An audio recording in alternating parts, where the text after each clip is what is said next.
Good evening. This is Polk County Fire Rescue, Hurricane Irma Briefing number 4, September 9th, approximately 18:30 hours. We're going on the air. First, let me show you the projected track. As you can see, it's moved a lot more westward. It will be somewhere between a Cat 3 and 4 as it passes through Tampa Bay if this track holds. This is a very significant hurricane. First, let's talk about the current status as we've briefed before. We're still at condition level 2 and we'll be expecting to go to condition level 1 tomorrow on Sunday. EOC staffing is at level 1 and I believe they're only during the daytime hours today. They'll go 24 hours tomorrow. As I've said before, the Commissioner Melanie Bell, the chairman of the board, declared a local state of emergency on 9/5 for Polk County. So that's a local declaration, a state declaration by the governor, and of course a national declaration by the president. So this is a declared event. First thing, big status changes. You guys pay attention. As we've said, this thing we got to be flexible and willing to pivot. First thing, B shift, the disaster overtime folks are going to be released at 8 p.m. tonight. Now, by disaster overtime folks, I mean the ones who are not working for somebody else, the mandatory or the regular overtime or whatever. These are the folks that were additional folks that are there because of the disaster, not filling normal positions or normal apparatus and ambulances. A shift will report as normal tomorrow. So therefore, C shift will hold over tomorrow, making tomorrow both C shift and A shifts will be on duty. That'll be our double staffing. And then we will release again as the conditions permit. Probably not going to be, it'll probably be the whole shift, but because of the projected track and speed of the storm. And Monday B shift is scheduled to report at 8 a.m. as normal. Additional changes will be communicated. I will get those out as soon as we can, and I appreciate everybody who are those who are watching this and passing along the videos. We're trying to do it so you can guys can be aware of the stuff and hear it firsthand. 2 14s are required per unit per operational period. So there's been some confusion, but we want to have 2 14s per unit per operational period. I want to make sure everybody's aware of that.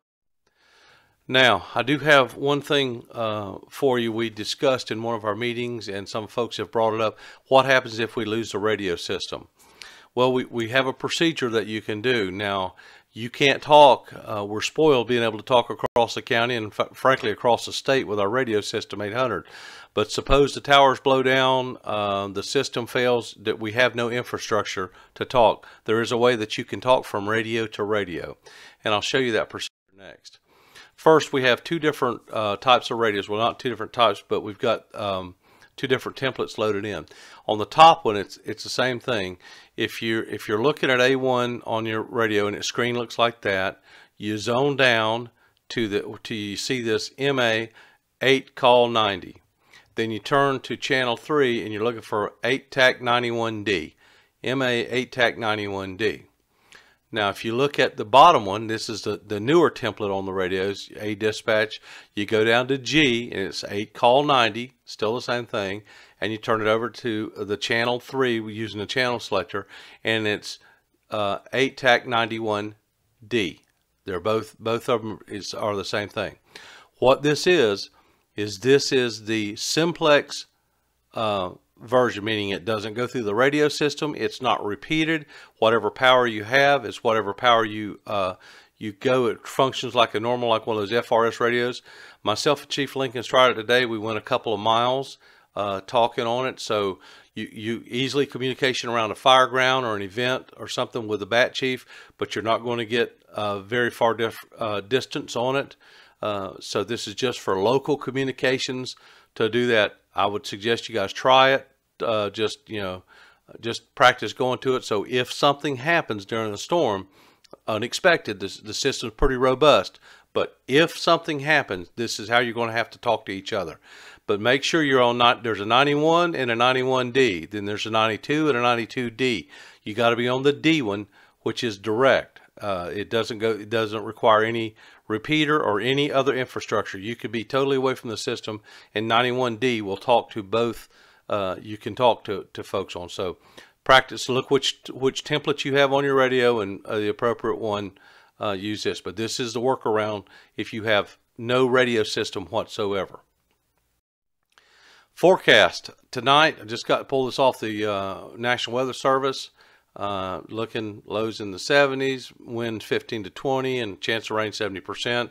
As you can tell on Sunday, it's starting to get a lot worse with could be winds gusts around 70 in the afternoon, chance of rain 90%. Of course, Sunday night it deteriorates quite rapidly, going into hurricane conditions, and could be gusts around 95 miles per hour here in Polk County, and 100% chance of rain. So I'm not going to read the whole thing to you, but you get the idea. And like you guys, it's wall to wall on any of the news and everything that we're reading. So this is what we can expect. Take this time again to remind everybody that the ACLS renewal training has been rescheduled. Make sure you take your pre-test and bring that in whenever they do reschedule them. And captains will be working on blue card. And also I mentioned yesterday about practice the manual opening and closing of the bay doors. Push teams are still in force. 1 and 2 will be report time. That's be Sunday tomorrow morning at 8 a.m.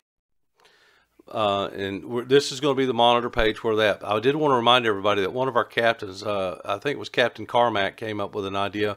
They were taking the press releases and taping them to the inside of the front door of the station. So when the people came up and they weren't there, all the press releases has been coming out telling people what to do, where the shelters are at, where the sand is at, what's going on. It seemed to alleviate a lot of stress and stuff, and people would be able to read the information. They were just not reading the press releases. So that was a very good idea, and we appreciate that kind of stuff happening, creativity out there in the field. So we if you have a glass door and it works out, you can put those on there. Some of the pertinent press releases so people, it's kind of like a FAQs. People can see what to expect.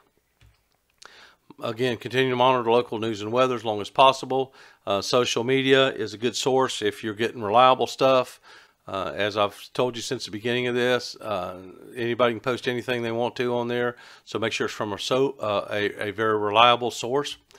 And also try to watch the video briefings, or at least tell somebody what the information. This is as accurate information as we have at this time. So continue to monitor this stuff. And again, any questions, Rick Parnell at polk-county.net. You guys have a thank you for what you're doing. We're trying to take care of our folks and making sure the battalion chiefs are taking care of everybody and taking care of each other. And it's a stressful time, but we know that this is what we're here for, to serve the citizens and keep each other safe. So thank you for what you're doing, and we appreciate it, and citizens appreciate it, and you're doing a phenomenal job. Stay safe and stay dry.